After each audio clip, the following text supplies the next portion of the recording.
So I didn't like the new potion system in KCD2 until I figured it out. And it was a pain in the butt to actually do so, but I did. And once I did, it actually got a lot easier. I was very pleasantly surprised at how robust it is and how cool it is. But that said, the tutorial explaining how to do it is complete garbage. And the way to figure it out is trial and error, and also going into the help menu, which nobody freaking does. I definitely didn't do until I was looking through freaking Reddit and someone's like, oh yeah, it explains this in the help section, la la la la. I was like, okay, great. So yeah, I'm going to go in there. I'm going to give you guys a very, hopefully brief tutorial on how to do potions in KCD2.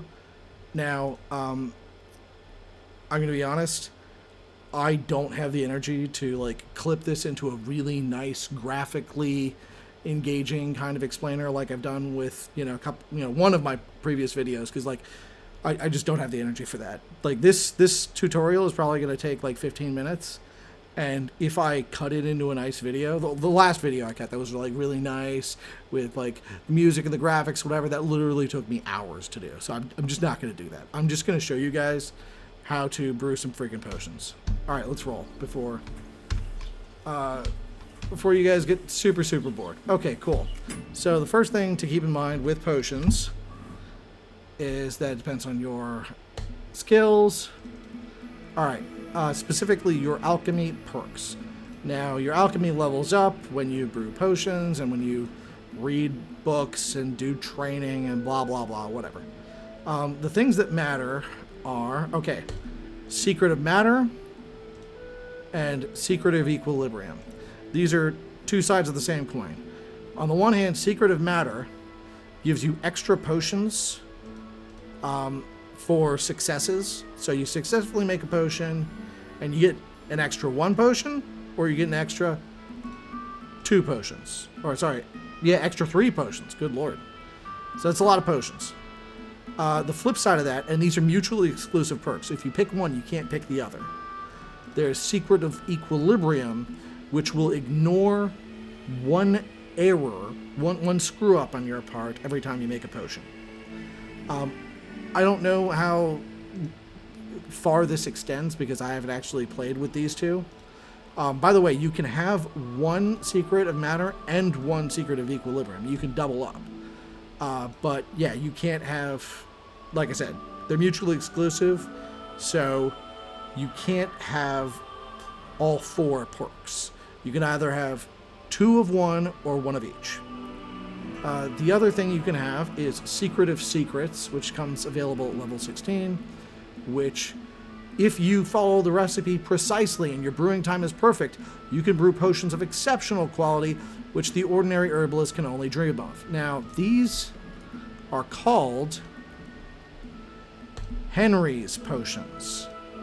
So, yeah, they call them exceptional potions, but they're actually, in the inventory, they're called Henry's potions. So it's basically masterwork potions that get your name on them. And they're significantly better than the regular potions. Now, that said, you have 4 different levels of potions. 1 is weak potions, which are just give you the baseline effect in the crappiest way possible. Then you have normal potions. They don't have, a name in front of them. It's just, here we go, lullaby potion. It reduces energy to 0, yada, yada, yada. And then you have strong potions. That's the 3rd level. 3rd level makes running impossible, reduces health by blah, blah, blah, blah, blah. It has basically the strongest effect. This is the strongest effect that you can get from a potion that you can buy or find out in the world. Now, the 4th level is the masterwork potions, which you can only make yourself if, number 1, you brew it perfectly. Number 2, you have that perk, the one I was telling you about, Secret of Secrets. And then 3, this is the thing that tripped me up. This is the thing that just drove me freaking nuts, is you have to use fresh ingredients. Now, in KCD2, ingredients spoil over time. And it's a slow process. I don't know how long it takes for ingredients to spoil, but they eventually do. And one thing that you could do to forestall that is if you take the ingredients, bring them over to a drying rack, stuff them in there, and then they become dried ingredients and they last forever. What I didn't realize is that, okay, so these potions, when you make them yourself, if you screw up multiple times, you get the weak version of the potion. If you screw up just a little bit, you get the regular version of the potion. If you don't screw up at all, or if you have, one of these perks, so like Dark Arts Apprentice between midnight and 4:30 a.m., or you have Secret of Equilibrium, whatever, if the modified level of mistakes you have is 0, then you get strong potions. But if you also have Secret of Secrets and you perfectly follow the recipe, then you get the Masterwork Henry's potions, or exceptional potions. So yeah, like I said, what you need to do is you need to get fresh ingredients. And we're going to do that right now, because we are over at the starting area, where there is, over here, there's an alchemy bench. Well, right next to the alchemy bench, very conveniently, is a bunch of potion ingredients, which are nice and fresh, and we're just going to take them in our inventory. Now, up in there, up in that building, is the alchemist of the town. And you might think, oh yeah, I'll go buy ingredients from him. No, all of the ingredients that he has are dried. So you don't want them. Unless you are missing a particular ingredient that he has in his inventory, then you want to buy it from him. But I have like a gazillion ingredients, so we should be fine. Because I got all of my dry ingredients out of my stash, put them in my inventory, and then I already went to another one of these little herb gardens and just grabbed everything in sight. So I'm going to get this chamomile. And once you do this a couple times, you'll start to learn where all the nice little, herbs are hiding. Like here you go, nettle. So nettle's a weed, so it's just growing in the corners there, not in the actual garden. And here we go, we're getting marigold. I'm just gonna like skip ahead and basically grab the stuff that we don't already have. So dandelion, we want comfrey, and what's this? Oh, that's nothing. It just looks even more comfrey. Yeah, we're just loaded up to the freaking gills with this stuff. So, and what is this? No, it's not St. John's Wort. It's thistle, and that guy's speaking in German. I'm not a German dude. I'm not playing a German game. There are some characters in the game who are German, and they just speak in German. And some are Hungarian, and they speak in, apparently, Hungarian, it sounds like. And apparently the dialogue is really funny, but if you don't speak Hungarian like me, then you won't understand any of it. But it's still pretty entertaining. All right, here we go. So yeah, there we go. There's a little nettle in the corner there. Now, with just these ingredients and some dried stuff, you can make a very wide variety of potions, especially healing potions or healing relevant potions. Now, when I said that you need fresh ingredients, what I've found through trial and error is that if you want to make a perfect potion, you literally only need one of these ingredients to be fresh.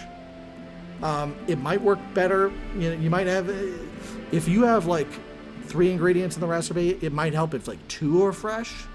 I haven't experimented enough to figure it out, but I'm going to show you now how to actually do this, because the timing of the potion brewing, and especially the use of the bellows to stoke the fire has changed.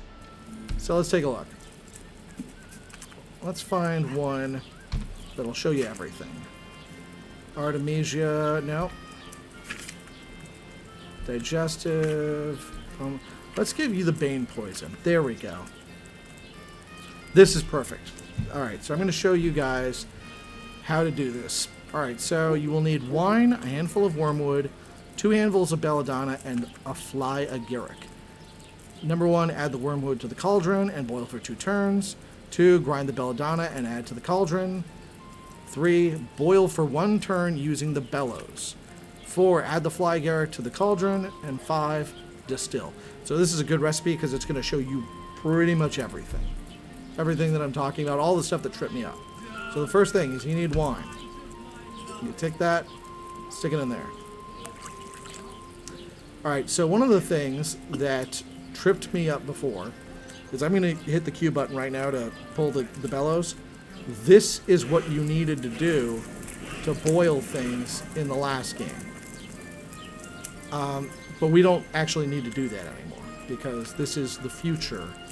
And what you do to boil things is you move it down like that. You wait a second, and see, there you go. It's already started to boil.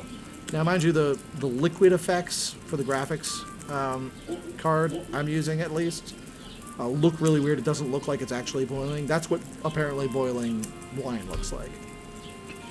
We're also just going to reset. Yeah. All the ingredients will be lost. I don't care. All right, let's go. So let's do this. So we need wine. Boom, wine. And sorry if I'm talking kind of fast. I just am sensitive to your time and I don't want to waste it by talking too slowly. Maybe I'm screwing it up by talking too fast. We'll see. All right, so first, add the wormwood to the cauldron and boil for 2 turns. All right. All right, so we add it. And it's just the one wormwood, right? Yeah. Because you need 2 handfuls of the belladonna. So, okay. 2 turns. So we're going to drop this down. We're going to wait until we reset, and then flip. So now it's boiling. It doesn't look like it's boiling, but it's boiling. So we're going to wait till the sand glass goes all the way down. And we're going to flip it again. And then when the sand glass goes down, marking 2 full turns, that's when we pull the cauldron up. Boom. Alright, so the next is grind the belladonna, right? Yeah, grind the belladonna and add to the cauldron. So it's 2 belladonna. 1,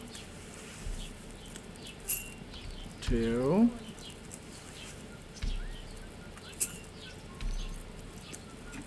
Now the next part is going to be a little complicated and annoying. But the use of the bellows is janky. It is janky as all get out, and I don't really know how to explain it concisely. But basically, what you're supposed to do is lower the cauldron and hit the Q button to yank that bellows and, you know, make the flame go really high, all that fun stuff. And then, you know, flip the sand glass for exactly 1 turn, and then you put it back up. Well, in my experience, that has not actually worked out that well. What I can tell you, though, is 1 turn is approximately 6 pulls of the bellows. So, like I said, the next step is boil for 1 turn using the bellows. That means that we bring this down. We're going to yank the bellows 5 times because 6 is 1 turn. We're going to do it 5 times, and then we're immediately just going to pull it back up. We're not even going to bother flipping the sand glass. All right, so are you ready? Here we go. And 1, 2, 3, 4, 5. And back up. That was exactly 1 turn. And then we add the fly agaric and we distill. So here it's called Amanita muscaria. Pop it in there. And to distill, you don't, most of them you just take the file and you slap it on the cauldron. No, this time we're going to use the still. So that might trip up some people. Here you go. Boom. Now, if I'm lucky, I did this right, and this isn't going to be super embarrassing, I will have made like 6 Henry's perfect potions. Boom. See? Henry's bane poison. I just showed you everything. I'm super awesome. You're hopefully super happy. And just to be super safe, I'm going to run through it all over again in case there are any, you know, glitches or graphical, whatever, so you can see. Preparing. So, wine goes in there.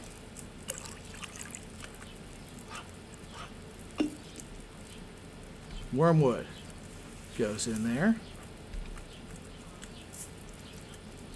And put it down. And flip. And take the belladonna, put it in the mortar. And this takes exactly 1 turn to do, by the way. So, see?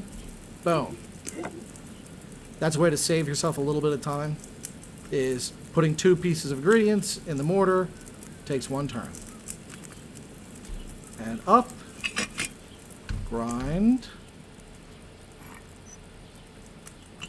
Yeah, grinding takes approximately 1 turn too, but the animations of your hands take a little bit more than 1 turn, so I wouldn't do that. Not to mention the animation involved in taking something from the grinder and, you know, throwing it in there. The pestle, the mortar, that is, mortar and pestle. Alright, so we're going to go down and yanking 5 times. 1, 2, 3, 4, 5. And I'll put the cauldron, take the amanita, pop it in there, take the file, and distill. Boom. So yeah, that wasn't too long at all, right? I mean, like, if you make a bunch of these freaking potions, it's going to be a giant grind for you. But you do this stuff, you're going to level up your alchemy super fast. See, boom, done. And yeah, if you took those perks, if you ignore the perks that are like, oh yeah, let yourself screw up, and you just do it perfectly, then and you take the perks that give you extra potions, you're going to have an obscene number of potions. You're going to basically break the entire, you know, not the entire economy of the game, but you can basically make obscene amounts of money, at least from the, you know, relatively few vendors that you can sell potions to. So there you go. End of the video. Like I said, I'm sorry that I didn't have the energy to make nice title graphics and little explainy things and the cards. Yeah, I just can't do that. But if you have questions for me, hit me up in the comments. I'm absolutely happy to help people. I hope that this was helpful. And yeah, if you like this thing, you should hit the like button. Not necessarily because I care about feeding the algorithm, because it's more that I care about creating content that doesn't suck. So if yeah, you like this content, tell me that you like it. If you think that I suck, tell me in the comments why I suck, and I'll try to suck less. Unless I just disregard your opinion. Well, there you go. Thanks a lot. Have a good one.